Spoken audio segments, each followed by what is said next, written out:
अतुल सोनकर, अतुल सोनकर, अतुल सोनकर। धोजी धोजी के तनु भी हम तो देखाई, कबहू न करे लेबू हमरो बड़ाई। दिल न ध्यान मन जान बन जाले, बहरी घूमे के पालन जे बनाई। एहो हाँ नई हर में हिट रही चली झमका के, किचन के क्वीन भइनी ससुरा में आके।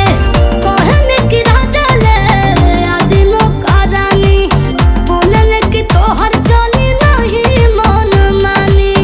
रोज रोज बहरी खियावे लेना ना ना, जौवन सुनल चाही उ सुनावे लेना।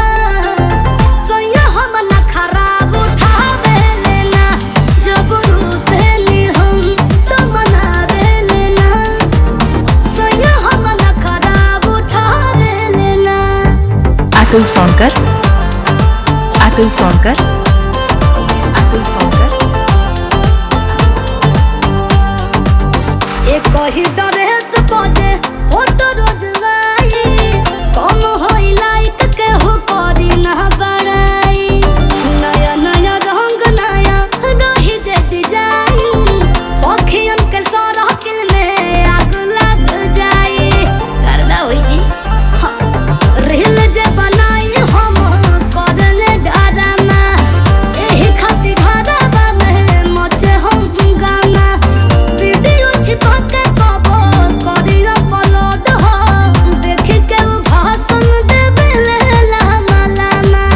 हमरा के वह गल करावे लेना ना ना, आगे बढ़ल चाही उ बढ़ावे लेना।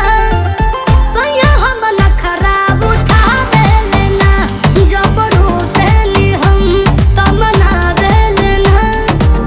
सैया हम न खराब उठावे लेना।